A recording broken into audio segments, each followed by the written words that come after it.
I've always been a fan of balance patches. I love the idea of a living game where strategies rise and fall based on whatever the perceived imbalances are. I've never had the patience to perfect one single line or one way to play. What I love is finding the alternatives, ideas that look slightly weaker on paper, but win often enough to matter. Today, I'm going to show you an Aztec strategy that I was convinced would go meta, but never did. There was just too much power in standard play back then. But the standard stuff has been solved now. The counters exist, and maybe this thing's moment has finally arrived. What is going on, everyone? My name's Boit. I know you guys like the little camera fade in thing. Well, at least you say you do. Okay. So, yeah, we're going to play some Aztecs. I played this strategy 2 or 3 times. I think I've played it 3 times now. And this is the first time I got tested. Well, the first time I tested the strategy, I played it versus like a 1100. I was just like, how do I even go about this? Like, actually, excuse me. Let me start from the very beginning because, yeah, let me start from the very, very beginning. I did this strategy pre-launch. I did this strategy once post-launch. And then I put the strategy in the box of things that I'm not going to do because, well, other stuff existed. However, I'm bored of other stuff. I don't want to play the way that everyone else is playing. I want to play my way. What's the strategy? Well, it is. Well, actually, you know what? Let me go back even further. When I heard that the Aztec favor gather system was going to be based on sacrificing villagers, it was a hell of a lot weaker than what we see right now. It was you get favor, and that's it. And I believe you got something like, I don't know, 18 favor, 15 favor. I can't remember what the numbers were, but it would go down just as fast. It was very, very weak. And I thought, what's the strength of this? Like, there's always going to be things that are good, things that are bad inside of favor gather systems. For example, the Egyptian favor system, the strength of that is that you invest really early, and then in the mid game you have a lot of favor, you get a lot of myth units, you get one go at making a bunch of myth units for your army, and you get to have a really strong mid game with that, right? With Greek, the advantage is that I get to say, I want favor now. Let me put villagers onto favor, and we're going to start getting our things. You get to choose when you want that favor in. The advantage of Norse is you don't have to pay for it. And the weakness of it is that you don't get to go for the myth units early, but you get to go for the myth units after a fight, right? So if you have a good fight, then you get a lot of myth units to play with, right? And then it goes on and on and on and on with advantages and disadvantages. The Aztecs, well, their advantage is they get favor immediately when they want it. But also, their favor is effectively free if you have the villager numbers for it. So, for example, what I mean is, if I'm producing villagers faster than my opponent,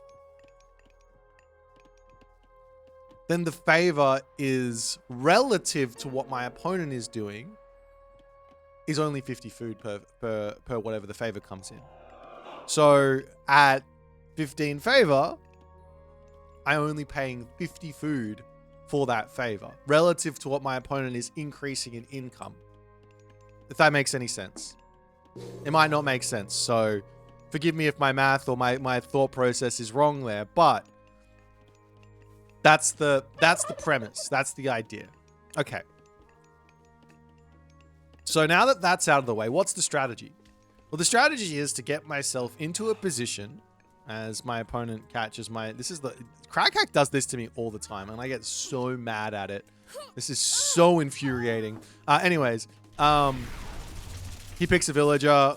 Sad. I got the Valkyrie, so it's kind of, I'm actually, you know, I'm mad that I lost the villager, but at least I got a trade back is what I'm thinking there. Okay, so what's the strategy? I'm going to get myself into a position where I'm going to have more villagers than my opponent. I'm going to have more, kind of no matter what. Which means I'm going to be able to sacrifice every villager, or at least I'm going to be able to sacrifice a villager whenever I want to sacrifice a villager for favor without falling behind on income. As Crackhack comes in and gets some damage done onto me, I shouldn't have lost that bunny rabbit. That was pretty bad. I thought the Agave Bloom was going to save me on that completely, but it's not as strong as I thought. Anyways, you can see over here I'm getting myself a village center.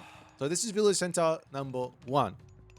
The next interesting thing here inside of this specific strategy is I don't need to leave my base. Why? I dropped this blood pact way late. You want to drop this at like 120 on the town center. So you build the town center to 120 and then you blood pack the villager and it's going to be able to finish the town center off perfectly with the blood pact, but I did it late. Anyways, the idea is that I'm going to have so many villagers coming in with the 2 village centers and the main settlement. And I'm never going to need to leave my main base, or at least I'm not going to need to leave my main base for a very long time because the units I'm going to be building cost next to no gold. It's kind of a big deal. So we got to get set up. We got to play defense for the first part. You can see Crackhack is actually looking to raid me. So this is a perfect sort of example of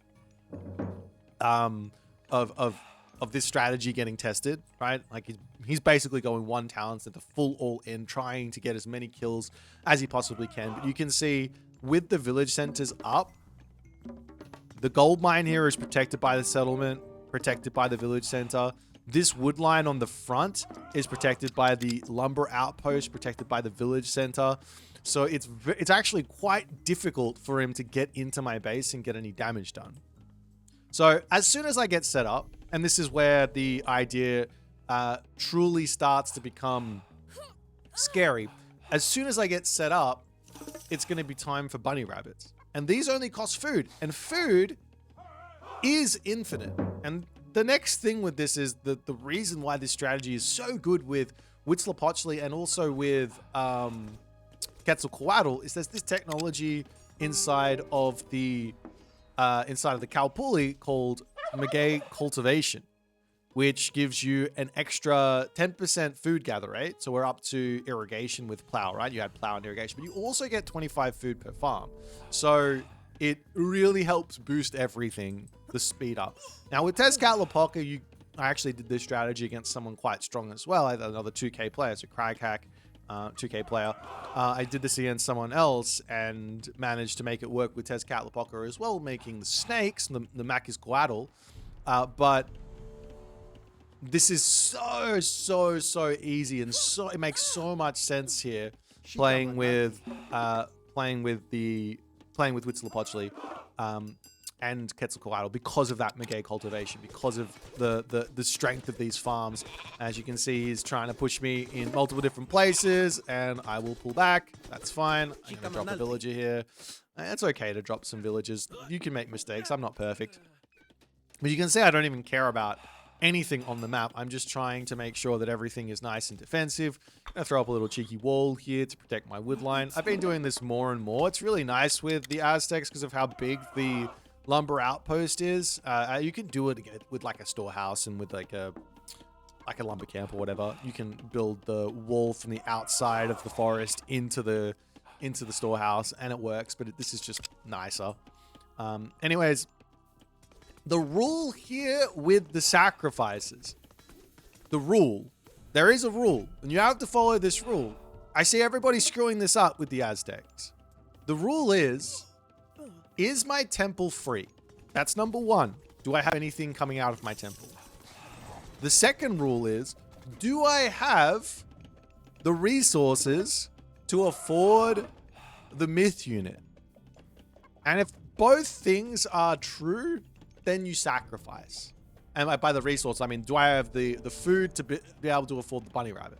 If I sacrifice before then, and I have myself 50 favor, that's me losing resources. That's me not utilizing the Aztec bonus, which is favor on demand. Immediately, I get the resources up first, and then I get the myth unit. Right? That's the important part. At least that's my opinion on it. Whether or not that's 100% correct or not, I'll leave that up to you to decide, and you guys can be the arbiters of all things Boit making stupid claims. Anyways, bunny rabbits now coming through, and you'll notice this. I'll show you at the very end of this game. These units are probably overtuned. But because they're classical age Aztec myth units, you haven't seen it. They have so much stat inside of them. At base, they're kind of mid.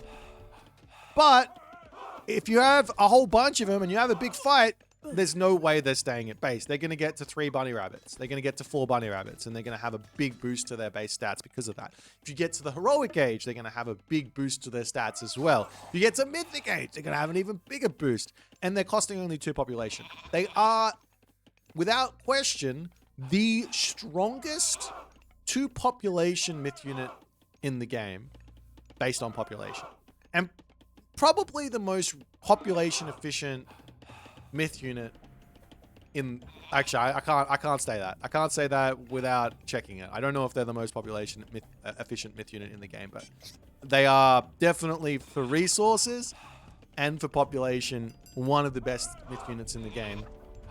You also have to make sure you get the upgrade for them. They need to be frenzied. If you take a quick look at what this upgrade does, it's giving them extra hit points. Without that extra 35% hit points, they aren't very good. And I'll walk you through all the other stuff. Now, like I said, this isn't the first time I've done this strategy. I did do this in like early days, and it was very, very good back then. Even when the favor generation wasn't that good. You can actually see right now I'm floating favor here, and this is not floating favor from... Actually, I might have just sacrificed. I don't know if I messed up or not, but comes in. Nice raid from Craghack. You can actually see the build differential here is still ridiculously in my favor. So losing a couple of villages here isn't the end of the world. I should have walled this off. Of course I should have. Like, that's just something that should have happened, but didn't. Anyways, still have the advantage. Still sitting back. Still have got literally 868 gold in the bank. And here's the other thing. This is the other reason why this strat's so good. Take a look. Is there one of these villages? Take a look at what happens to my gold income. I have 1 villager on gold. Which one's going to come first? I think this one. Take a look at what happens to my gold income here when this villager drops off food. Now that's 12 gold into the Kalpuli, but I just got 6 gold from getting myself 30 food. The Spearman costs 15 gold. The Tequila Archer costs 20 gold. These are cheap. These are cheap. I can sit in my main base for so long. Absolutely insane. Okay, so we're going to come back and eat some berries. Trying to get as much stat on the Sensenflin is obviously the game plan. You can see that Craghack is building himself out a whole bunch of Goaty. Makes sense. As I open up my base to raids yet again. Very upsetting stuff here. I hate when my forests get open like this. But I'm still in front of villages, so I mean, dropping villages isn't good, obviously, but is what it is. And now, like, I haven't been building any bunny rabbits because I'm at full population. Right? I lost a house somewhere along the ways, but I just don't like. This is just favor coming in from all of the sacrifices. I think I might have sacrificed like a total of 8-ish villages. But anyways, yeah, we're going to go to the heroic gate through Coatlicute, and this is where the strategy becomes absolutely and unequivocally bonkers. So yeah, we'll get there when we get there. But Pactfully Infusions, Coatlicute, he's coming over onto this side to pick off my villages. But yeah, we'll will come through here. And he does a nice little cheeky split off trying to distract me, but I am too good for that. I have learned from my discretions, my mistakes. We don't fall for those things. I did drop 2 villages, but I picked off so many raiding cavalry that I don't even care. Anyways, we're going to grab the town center on this side. We're going to make our way over onto this gold mine, and we're going to have a good game as he's going after my main base. Dropping villages is sad, and I need to be in here to defend. But we, I've got my tower upgrade. I've got my village center. I've got my town center. I've got my Kalpuli lumber outpost. I just have so much stuff here just to defend myself that, like, I realistically don't think that there's any sort of attack that can kill me. And you can see the diff in military value here. It doesn't really do anything. It's not that my army is ridiculously strong here. Anyways, over onto this side to get the Kalpuli in, and we can look to drop our great temple there. And I am up 15 villages after all of the madness, after all the sacrifices as well, mind you. So it's 15 villages plus everything else as we come in onto this side. And we're going to drop the earth monster first and foremost onto those goatees so that he doesn't take out my bunny rabbits too easily. And you effectively need to run from earth monster because, I mean, it's just such a strong god power. I was talking about this the other day on stream. This god power it wasn't this strong. It got buffed, but right now it's just doing so much damage. So much damage. Anyways, we will win this fight pretty handily, and the bunny rabbits are going to do everything. In onto this side, we got our gold mine secured. We can move over here. We can get another temple down for even more spammage. You can see that I am still building myself bunny rabbits in the heroic age. And take a look at these bunny rabbits. Actually, can I see one that's got? Can I see one that's fully maxed? 624 HP. This guy's got 960. Of course, it's got more armor and stuff, but 624 HP, and it's still got more to come. All right, so now here's the next part of the strat. This is the final part of the strat, which is pretty silly. There's this technology called Serpent Skirt.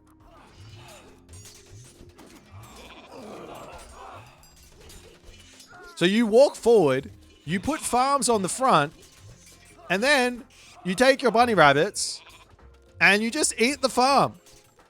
Not only do your bunny rabbits get the HP back, but you also get yourself 2 serpents on the front. Now, it's a bit of APM. It's not easy to do. I want to grab the town center as well, but we just eat the farms and we're good to go. And then all my bunny rabbits get stronger and stronger and stronger. Of course, I'm way in front, so at this point, I don't even have to use this strategy to make anything. If Craghack didn't really try to fight me, this is where this game would have gone. Like, say he went extra second town center or extra third town center to try and compete with my village center idea. For one, I would have realized I'm not getting attacked, so I would have maybe pushed down and grabbed another town center anyways, because the idea is I need to stay in front on village account no matter what. But I would have been able to go into this serpent snake idea, which, I mean, you just look at the stats on these things. These things are insane. They're not free. It says they're free. They cost 75 wood to get 2 snakes in. Not 75 wood, 50 wood, because I get myself 25 food for putting the Chinampa farms down. So it's still quite a bit. So we're going to call it 50 wood for the anacondas. But they're doing 18.2 DPS. Yes, they die pretty quickly and they have a time span. But if I've got this many bunny rabbits just eating the farms, you can also just delete the farms. It's a weird mechanic. I don't think it's working correctly. Shoot me for saying that this game has got bugs in it, but the militia is a similar thing to the anacondas. You can't delete a building and get yourself militia. You can delete a building and get yourself the anacondas. It's less of it. Maybe it's on purpose because the anacondas have got a time span. But yeah, like I could imagine one like really stupid thing you could do is get the anaconda upgrade, grab all of these farms. When your opponent attacks you, shift delete, which gets rid of the shift delete gets rid of the question, do you want to delete this? Or delete enter, whatever. And then all of a sudden I've got myself 40, 50, 54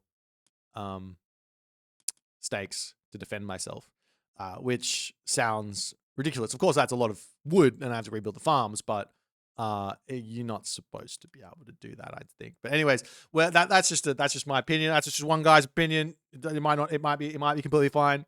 Anyways, this is the strategy. I think it's incredibly complicated. I think it's not complicated. Actually, it's very simple, but it's difficult to pull off because you're just saying, come and attack me.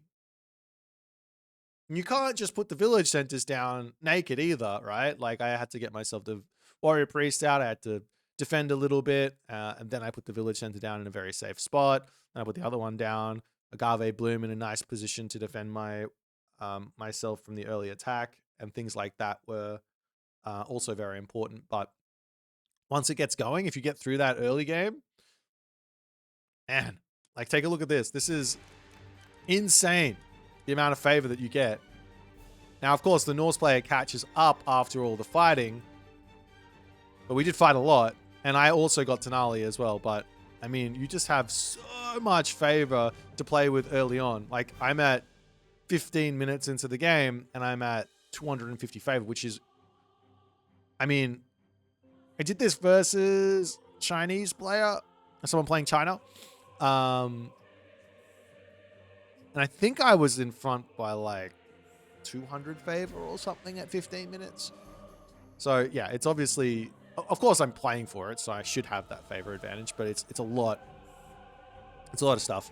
Anyways, I hope you guys enjoyed the strat. I hope you guys enjoyed the video. If you want to see the snake strat, it was a little bit more messy. I made a pretty silly decision early game because I thought I could get away with it. But I made a pretty silly decision early game. If you guys want to see that game, it was a fun game. Let me know and I'll do another review of it. Anyways, my name's Boit, and I'll see you guys in the next game.